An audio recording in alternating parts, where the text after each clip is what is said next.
Bonjour tout le monde, mon nom c'est Lorraine Robinson du Conseil provincial des affaires sociales. Je vous présente Fanny de Montigny qui est notre présidente.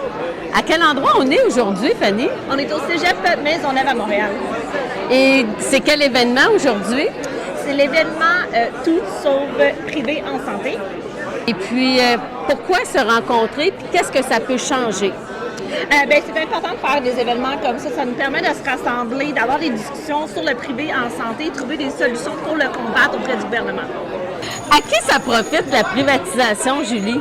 Écoute, on l'a vu dans la conférence aujourd'hui, ça confirme que ça profite aux entreprises, aux médecins privés, vraiment à tout le système privé et aux chambres de commerce.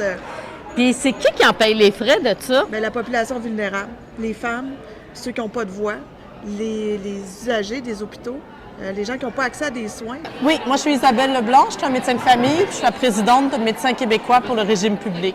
Qu'est-ce que tu es venue faire ici aujourd'hui? Mais moi, je suis venue participer à une super conférence où j'ai déjà appris plein de choses.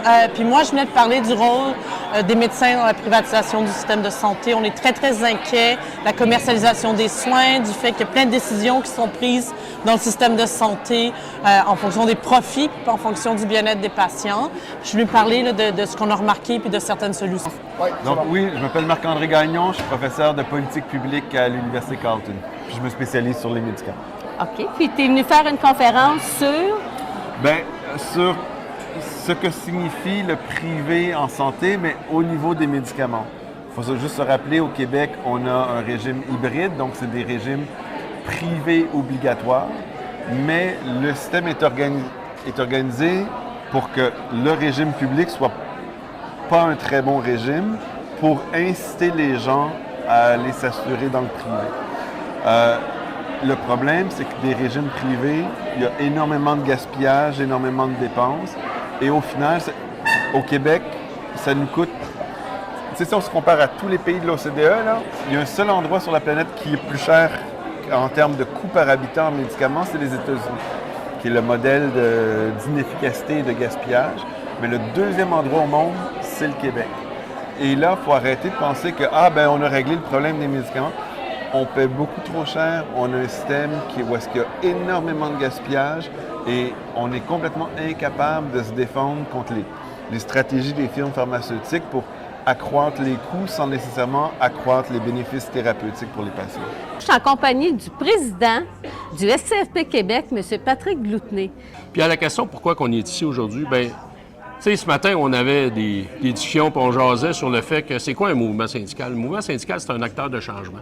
Et on a besoin d'exemples comme on a ici aujourd'hui pour être capable de ramener ça sur le terrain et mobiliser les troupes. Donc, on est toujours au rassemblement Tout sauf santé. Je suis avec l'ex-député solidaire, Amir Kadir. Donc, ça me fait plaisir de le rencontrer. Salut. C'est la première fois que je parle en personne. Donc, c'est quoi qui vous motive aujourd'hui à participer à cette activité-là? Tu vois, je suis médecin et j'ai été formé dans le réseau de la santé, j'ai commencé en 89. Donc, j'ai pu voir un peu comment le système de santé a évolué.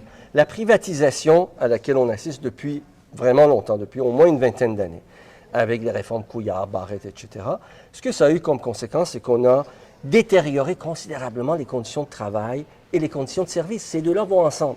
Donc, quand on voit les syndicats se mettre en branle pour lutter contre la privatisation, qui est accompagné par le fait, dans le fond, ils disent la privatisation, c'est quoi leur argument? C'est que ça ne marche pas bien dans le réseau, on n'a pas accès. Ben oui, mais si on veut corriger ça, il faut offrir de bonnes conditions d'emploi.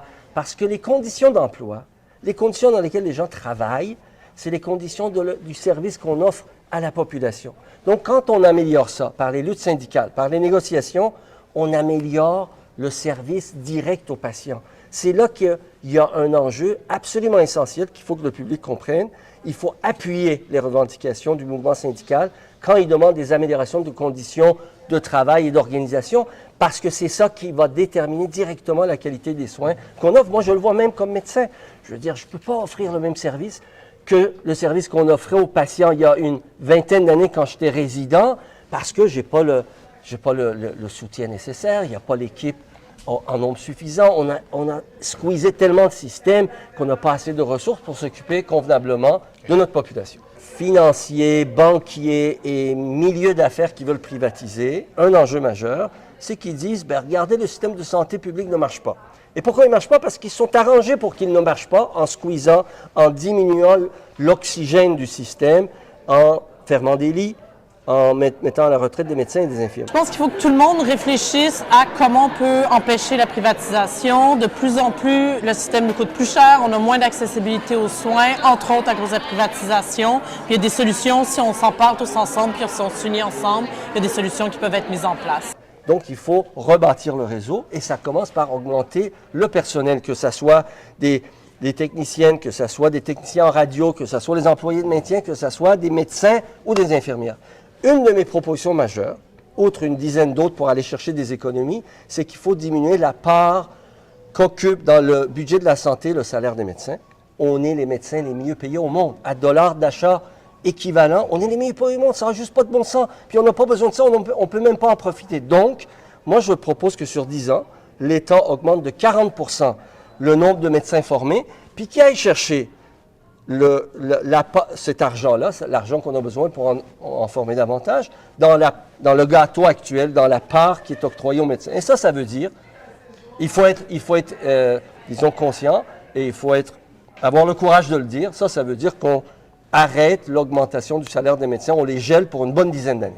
Donc, vous trouvez que les fédérations de médecins, les organismes qui représentent les médecins sont un peu trop gourmands? Bien sûr, c'est un corporatisme absolument déplorable, je veux dire indigne d'une profession dont la fonction première est de rendre des services.